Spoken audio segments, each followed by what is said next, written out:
Hello dear students, welcome to our channel Reminds Education. I am your mentor Ajay sir, and today we are going to cover a very interesting and beautiful ornamental topic जो आपके exam point of view के साथ साथ life के point of view से बहुत essential important है। You know students, एक कहावत है, if silence is golden, then speech is silver. आप जितना अच्छे से बोलेंगे उतना ही आपके पीयर्स के बीच में आपकी वैल्यू बढ़ेगी। इसका मतलब ये होता है कि आप जब भी बोले तो आपकी जो लैंग्वेज है, आपका जो ओरेटर स्किल है वो थोड़ा सा इम्प्रेसिव होना चाहिए और आपकी बातें सुनकर सब इम्प्रेस हो जाए, बोलेंगे कि यार क्या बोलता है। और वैसे भी हिंदी में कहावत है, बोलने वाले के बेर बिकते हैं। खैर, हमें लैंग्वेज को ब्यूटीफाई करना है, उसे इम्प्रेसिव बनाना है और उसके लिए आज हम पढ़ने वाले हैं वो एलिमेंट बहुत ही एसेंशियल है, बहुत इंपॉर्टेंट है। आप मेरे साथ वीडियो में आखिरी तक बने रहिएगा। आज का जो टॉपिक है वो इंटरेस्टिंग है, एग्जाम में स्कोरिंग है, साथ ही साथ इमेज क्रिएटर भी है जो आपकी लैंग्वेज को इंप्रेसिव बनाता है। सो विदाउट एनी डिले हम शुरू करते हैं आज का हमारा topic poetic devices. Poetic devices ये टॉपिक शुरू करने से पहले ये जान लेना बहुत इंपॉर्टेंट है कि इनका लिटरेचर में क्या इंपॉर्टेंस है और साथ ही साथ इनका यूज क्या है। तो मैं आपको बता दूं कि ये जो पोएटिक एलिमेंट्स होते हैं या पोएटिक डिवाइसेस होते हैं, इनका लिटरेचर में बहुत ही इंपॉर्टेंट रोल होता है। ये पोएम्स को ब्यूटीफुल बनाने के लिए या ब्यूटीफाई करने के लिए इस्तेमाल होती है। फॉर एग्जाम्पल, अगर आपको कहीं पर किसी फंक्शन में जाना होगा, किसी पार्टी में जाना होगा, तो आप कैसे जाते हो? मतलब तैयार होकर ही जाते होंगे, ये मेरा पूछने का मतलब था। तो आप जब रेडी होते हो तो बहुत सारी चीजें आप पुट ऑन करते हो, अच्छे से कपड़े पहनते हो। अगर गर्ल्स होंगे तो वो ऑर्नामेंट्स पहनेंगे। तो एग्जैक्टली यहाँ पर पोएटिक डिवाइसेस मतलब ऑर्नामेंट्स ऑफ लैंग्वेज। लैंग्वेज के ऑर्नामेंट्स होते हैं, आभूषण होते हैं जो उसको ब्यूटीफुल बनाते हैं। जैसे कोई भी इंसान ऑर्नामेंट्स पहनने के बाद ज्यादा सुंदर लगता है, ज्यादा ब्यूटीफुल लगता है, अट्रैक्टिव लगता है, स्मार्ट लगता है। इन द सेम मैनर जब ये पोएटिक डिवाइसेस किसी पोएम में यूज होते हैं तो ये पोएम को और ब्यूटीफुल बनाते हैं। और अगर आप इसे अपने लैंग्वेज में इंप्लीमेंट करेंगे या अपने लैंग्वेज का हिस्सा बनाएंगे तो आपकी लैंग्वेज भी बहुत ब्यूटीफुल हो जाएगी, बहुत इंप्रेसिव हो जाएगी और आप जहां भी जाएंगे तो लोग आपकी बात से प्रभावित हुए बिना नहीं रहेंगे, इतने इंप्रेसिव आप हो जाएंगे। तो चलिए ज्यादा समय बर्बाद न करते हुए I take you to the right of poetic devices, जहां हम सबसे पहला पोएटिक डिवाइस पढ़ेंगे, उसका नाम है alliteration। तो हमारा पहला पोएटिक डिवाइस है alliteration। alliteration में रिपीटेशन ऑफ कॉन्सोनेंट साउंड होता है। इसमें कॉन्सोनेंट साउंड को रिपीट किया जाता है। आप सभी को शायद पता होगा कि हमारे इंग्लिश के अल्फाबेट में 21 कॉन्सोनेंट साउंड्स है। आप मुझे कमेंट सेक्शन में बताइए कि कौन से कॉन्सोनेंट साउंड्स हमने पढ़े हैं। मैं आपके लिए वॉवल साउंड बता देता हूँ कि A, E, I, O, U ये 5 वॉवल साउंड्स होते हैं। इसके अलावा जो बचे भी साउंड्स है सारे के सारे कॉन्सोनेंट साउंड्स है। तो जब भी कॉन्सोनेंट साउंड रिपीट होता है वहां पर अलिट्रेशन होता है। हम यहाँ एग्जांपल्स देखेंगे। चिका चिका बूम बूम, इसमें सी और बी ये दो जो साउंड्स है वो रिपीट हो रहे हैं। देखिए चिका चिका, सी सी, बी बी। इसके बाद दूसरा एग्जाम्पल है Peter Piper pick the pick of pickled peppers. अब इसमें भी आप देखेंगे तो पी साउंड जो है रिपीट हो रहा है। अगला एग्जाम्पल हमारा she sales sea shells by the she शोर। तो यहाँ पर एस साउंड रिपीट हो रहा है। तो जहां भी कॉन्सोनेंट साउंड रिपीट होता है वहां पर अलिट्रेशन होता है। आपने जरूर सुना होगा कि चंदू के चाचा ने चंदू के चाची को चांदनी चौक में चांदी के चम्मच से चटनी चटाई। तो इसमें च साउंड रिपीट हुआ है। एक बहुत ही सुंदर कविता है हिंदी साहित्य में, हिंदी लिटरेचर में। अगर आप इंटरेस्टेड हो तो चारू चंद्र की चंचल किरणें खेल रही है जल थल में, स्वच्छ चांदनी बिछी हुई अवनी और अंबर तल में। तो यहाँ पर भी च वर्ण की आवृत्ति हो रही है, कॉन्सोनेंट जो है वो रिपीट हो रहा है। तो जहां पर भी कॉन्सोनेंट साउंड रिपीट होगा वो अलिट्रेशन होगा। आई होप यू अंडरस्टैंड। हमारे अगले पोएटिक डिवाइसेस है मेटाफर एंड सिमिली। इन्हें आप राम और लखन भी कह सकते हैं। लोग अक्सर इसमें कंफ्यूज हो जाते हैं कि कहाँ पर सिमिली आएगा और कहाँ पर मेटाफर आएगा।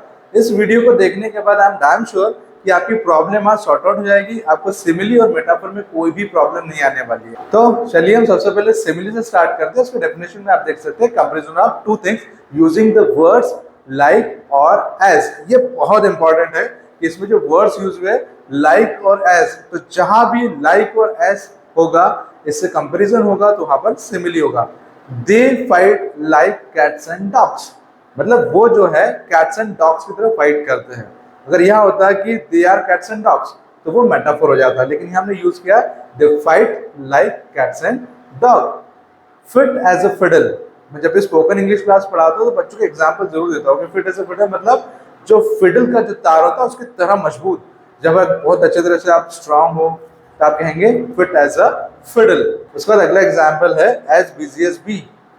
कभी आपके पापा से आपको कुछ काम कराना और पापा के तुम्हारे पास टाइम ही नहीं है, तो आप कहेंगे my father is as busy as me, मेरे पापा तो बहुत बिजी है। कितने बिजी? जैसे बी बिजी होती है, जैसे मधुमक्खी बिजी होती है, उतने ही मेरे पापा बिजी है। उसका अगला है life is like a box of chocolate. खैर ये हमारे नजरिए पर डिपेंड करता है कि that is box of chocolate और नॉट। यहाँ पर कंपेरिजन कर रहे हैं बॉक्स ऑफ चॉकलेट और लाइफ के बीच में। तो अगर लाइफ आपकी हैप्पी है तो किसकी तरह है वो? तो बॉक्स ऑफ चॉकलेट्स की तरह। तो यहाँ कंपेरिजन हुआ। अगर आप बोले life is box of chocolate तो क्या हो जाएगा? मेटाफर। और हम क्या बोल रहे हैं? Life is like a box of chocolate. तो जब लाइक होगा या एज वर्ड यूज होगा तो वहां पर सिमिली होगा। अगला है मेटाफर। मेटाफर में भी कंपेरिजन होता है। देखिए comparison of two things स्टेटिंग one for other.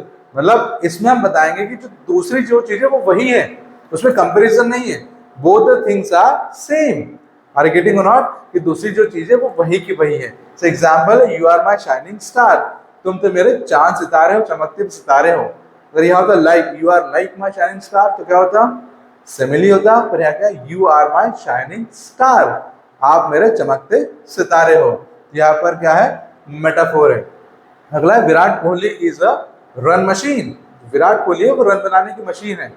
यहाँ पर मेटाफर है। तो मेटाफर में लाइक और एज नहीं होता। इसमें बता दें कि एक जो चीज है वो दूसरी ही है, तो यहाँ पर मेटाफर होगा। आई होप यू अंडरस्टैंड क्या डिफरेंस है सिमिली और मेटाफर में। अगर एग्जाम में इस तरह क्वेश्चन आएगा तो घबराएगा नहीं, आंखें बंद करिएगा और रिमाइंड्स एजुकेशन को याद करिएगा, आप बिल्कुल सही आंसर करेंगे।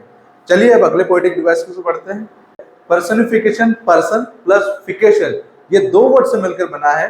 पर्सन का मतलब होता है ह्यूमन और फिकेशन का मतलब मेकिंग। तो जहां पर ह्यूमन मेकिंग हो वहां पर पर्सोनिफिकेशन होता है। इसकी डेफिनेशन भी अगर हम देखेंगे तो give human characteristics to non human things like animal, objects और आइडियाज। तो जो भी नॉन ह्यूमन थिंग्स है इसे ये ह्यूमन टच देता है और इन चीजों को हम एज ए ह्यूमन डिपिक्ट करते हैं। चलिए कुछ एग्जांपल्स को समझते हैं। पहला एग्जांपल हमारे सामने, द सन स्माइल्ड वार्मली। अब स्माइल करना, आपने शायद कभी सन को स्माइल करते हुए देखा नहीं होगा, लेकिन जब ठंड का मौसम और सुबह सुबह आप जब सन को देखते हो तो आपको ऐसा लगता है कि मुस्कुरा रहा है, मतलब प्लीजिंग फील करते हो।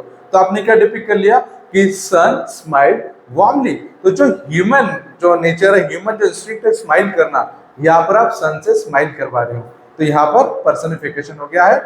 अगला, द सिटी नेवर स्लीप्स। आपने शायद सुना होगा, हमारा एक सिटी है मुंबई, वो जो कभी सोती ही नहीं है। इसका मतलब क्या है? शहर नहीं सोता है ना, यहाँ के लोग कभी सोते नहीं है, पर हम क्या करें? The city never स्लीप्स। तो यहाँ पर सिटी को एज अ पर्सन माना है, क्योंकि कभी सिटी तो सोती या जागती है ही नहीं। आपने कभी देखा है क्या? कभी नहीं देखा है। तो यहाँ पर पर्सन का डिपिक्शन है, पर्सनिफिकेशन का डिपिक्शन है, इसलिए यहाँ पर द सिटी जो है वो पर्सनिफाई की गई है।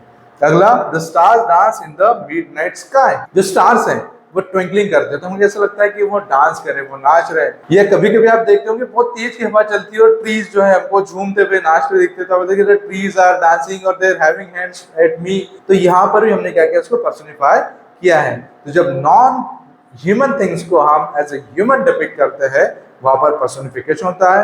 आई hope you understand what is the meaning of personification. Still you have any doubt, you can comment in comment section, will sort out all your doubts. चलिए बात करते हैं पैराडॉक्स की। पैराडॉक्स अपने आप में एक तरह का सेंटेंस या आइडिया होता है जो खुद को ही कॉन्ट्राडिक्ट करता है। पर ये जो कॉन्ट्राडिक्शन है ये किसी थीम, ह्यूमर या ट्रुथ को रिवील करता है और उसी को ध्यान में रखकर इसे बनाया जाता है। इसकी डेफिनेशन में एक बार देख लेते हैं कि used to create a statement और idea that seems to contradict itself but actually contains some truth, theme और ह्यूमर। चलो एग्जांपल देखते हैं। The child is father of the man. अब जो चाइल्ड है वो मैन का फादर कैसे हो सकता है? क्योंकि फादर बड़े होंगे, चाइल्ड बाद में आएगा। लेकिन ये कॉन्ट्राडिक्शन है कि जो चाइल्ड होता है जो अपने बचपन में सीखता है वो बड़ा होकर उसको इम्प्लीमेंट करता है। इसलिए स्टेटमेंट आया the child is a father of man. अगला स्टेटमेंट हम देखते हैं इसमें कि डेथ दो शैल डाई।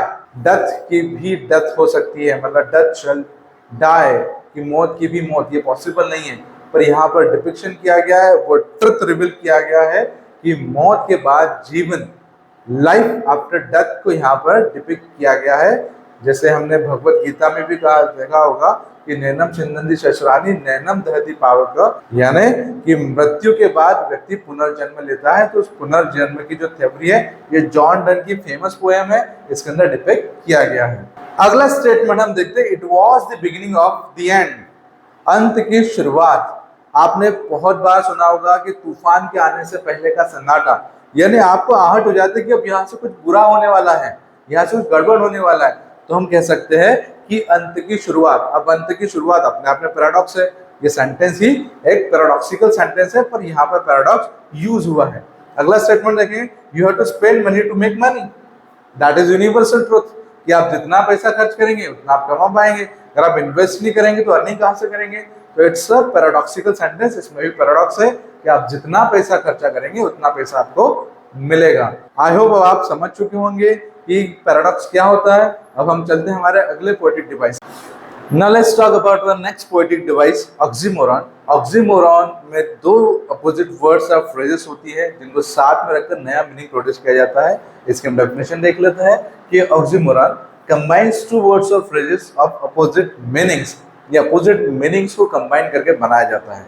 इसके एग्जांपल्स हम देखते हैं, लविंग हेट। अब दोनों के दोनों वर्ड्स कॉन्ट्राडिक्टरी है, लव और हेट एक्सट्रीमली अपोजिट है। ऐसे अपोजिट वर्ड्स को साथ में रखकर एक नया मीनिंग प्रोड्यूस करते हैं। लविंग हेट का मतलब अगर से हम वर्नाकुलर लैंग्वेज में कहे तो उगला भी न जाए और निगला भी न जाए, मतलब ऐसी कंडीशन जिसे आपको एक्सेप्ट भी करना है और आप रिफ्यूज भी करना चाहते हो, तो दैट इज लविंग हेट। अगला एग्जाम्पल हम देखते हैं इसके अंदर, स्वीट बर्डन्स। पापा शाम को थक कर घर पे आए हैं और कुछ भी काम करने का मन नहीं है, और बच्चे आगे कहती है, छोटा बच्चा आगे कहता है कि पापा मुझे घूमने जाना है। बर्डन तो है लेकिन दैट इज स्वीट बर्डन, कि अच्छा लगने वाला बर्डन है। तो यहाँ पर स्वीट और बर्डन दोनों अपोजिट्स है, लेकिन साथ में रखकर एक नया मीनिंग प्रोड्यूस हुआ है। इसके बाद हम देखेंगे डेफनिंग साइलेंस। डेफ मतलब होता है बहरा और साइलेंस मतलब सन्नाटा। तो सन्नाटा कभी किसी को बहरा कर सकता है क्या? नहीं कर सकता है। फिर भी यहाँ पर डेफनिंग और साइलेंस को साथ में रखकर एक नया मीनिंग प्रोड्यूस किया गया है। इसका मीनिंग वो लोग अच्छे से समझ सकते हैं कि जो लाइफ में अपने आप को अकेला फील करते हैं। इसी तरह से हम समझ सकते हैं, कहने को साथ अपने दुनिया चलती है पर चुपके इस दिल में तन्हाई पलती है। मतलब सब साथ है फिर भी आप अपने आप को अकेला महसूस करते हैं। दैट वो जो सन्नाटा है, वो शांति है, वो जो साइलेंस है, वो आपको बहरा कर देगी, मतलब आपको कुछ भी समझ में नहीं आएगा। It means deafening silence. चलिए अगला वर्ड हम देखते हैं, ओरिजिनल कॉपी। थोड़ा सा ह्यूमरस भी आपको लगेगा कि ओरिजिनल भी और कॉपी भी है। कॉपी मतलब होता है एक एक्स्ट्रा किसी चीज की प्रति होती है, उसको कहते हैं कॉपी। ठीक है, आप जैसे जेरोक्स कराते हो ना, फोटो कॉपी कहते हैं उसको, तो एक और कॉपी आप निकालते हो। तो ओरिजिनल की कॉपी कैसे हो सकती है? But here original copy is itself an oxymoron. Now the next, sad smile.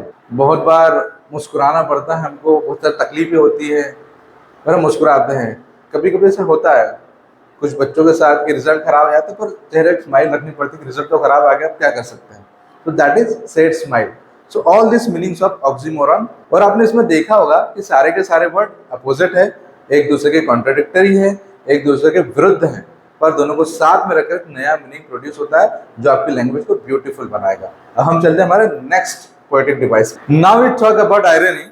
Irony एक ऐसी सिचुएशन होती है जिसके अंदर एक्सपेक्टेशन और रियलिटी, इन दोनों के बीच में कॉन्ट्राडिक्शन होता है, इन दोनों के बीच में विरोधाभास होता है, वहां पर आयरनी होती है। जब एग्जाम्पल्स हम देखते हैं, मान लीजिए एक टीचर है और टीचर का बेटा अगर एग्जाम में फेल हो जाए तो दैट इज आयरनी। आप क्या एक्सपेक्ट करेंगे? लोग एक्सपेक्ट करते हैं कि टीचर है तो उनका बेटा हमेशा पढ़ने में अच्छा होना चाहिए और पास होना चाहिए। चलिए कुछ एग्जाम्पल के थ्रू इसको समझने की कोशिश करते हैं। For example police station. Police station किस लिए होता है? वो हमारे प्रोटेक्शन के लिए होता है। और अगर पुलिस स्टेशन में ही रॉबरी हो जाए तो है ना आयरनी। मान लीजिए कि कोई वकील है, कोई लॉयर है, वो खुद का ही केस हार जाए तो है ना आयरनी। इसका नेक्स्ट सिचुएशन थोड़ी सी ह्यूमरस आपको लगेगी। मान लीजिए कोई मोटिवेशनल स्पीकर है, वो खुद अपने शो के लिए लेट हो जाए, क्यों? क्योंकि वो अपने करेज को गैदर नहीं कर पा रहा था, है ना आयरनी। तो these are the examples of irony. चलिए डेफिनेशन देखते हैं आयरनी की, कि irony a situation in which there is a contrast between expectation and reality. Contrast between expectation and reality, इस चीज को आप याद रखना, क्योंकि ऑक्सीमोरॉन और पैराडॉक्स आपको कंफ्यूज कर सकते हैं। तो यहाँ पर सिचुएशन आपको ऐसे लगेगी कि जो रियलिटी और एक्सपेक्टेशन के बीच में कॉन्ट्रडिक्शन है, तो वहां पर आयरनी होती है। चलिए कुछ और एग्जांपल्स हम देखते हैं। If a fire station were to burn down, ये सिचुएशनल आयरनी, और भी हम डिटेल में इसको फिर कभी पढ़ेंगे, लेकिन अभी आपके एग्जाम पॉइंट ऑफ व्यू से इतना ही काफी है, तो आप इसे ही ध्यान में रखिएगा। ठीक है, और भी आयरनीज होती है, उसको बाद में देखेंगे। तो if a fire station were to burn down, अगर फायर स्टेशन खुद जल जाए तो जो आग बुझाने वाले हैं उनके खुद ही आग लग जाए, तो थोड़ा सा ये आयरोनिटिकल होता है, हमको सरप्राइज हो जाएगा कि how can it possible. Next example हम देखते हैं इसमें, fisherman bought fish from the market. थोड़ा सा अजीब लगता है कि एक फिशरमैन खुद जो मछली पकड़ता है, how can he go to the market and buy fish for him. Okay, पर दैट इज आयरनी। इसके बाद हम नेक्स्ट एग्जाम्पल देखते हैं, teacher's son failed in the exam. Teachers को बहुत प्रेशर होता है, क्योंकि I am a teacher after all, तो मुझे भी बहुत प्रेशर होता है कि मेरा बेटा एग्जाम में हमेशा फर्स्ट होना चाहिए। जब मैं रिजल्ट लेने जाता हूँ तो मेरी हार्ट बीट बड़ी होती है, क्या होने वाला है पेरेंट्स मीटिंग के अंदर, रिजल्ट कैसा आएगा, इस चीज को लेकर मुझे बहुत डर लगता है एंड बटरफ्लाई स्टमक मैं फील करता हूँ। तो एक टीचर के बेटे से सभी एक्सपेक्ट करते हैं कि हमेशा पास होना चाहिए, अगर उसका बेटा ही फेल हो जाए तो कितना मुश्किल है। So these were the examples of irony. I hope you have understood what is irony. Now we are going to end up our part 1 और हियर। इस सेशन को हम यहीं पर एंड करते हैं। इसके बाद जो बचे हुए पोएटिक डिवाइसेस हैं उनको हम पार्ट 2 में पढ़ेंगे। तब तक के लिए रिमाइंड्स एजुकेशन के साथ बने रहिए। हमारे चैनल को सब्सक्राइब कीजिए और कोशिश कीजिए कि आपके सारे फ्रेंड्स को भी आप इन वीडियोस को शेयर करेंगे और उनसे लाइक को सब्सक्राइब कराएंगे, ताकि ज्यादा से ज्यादा स्टूडेंट्स को इसका बेनिफिट मिल सके। तब तक के लिए thank you very much. Stay tune, B with reminds education.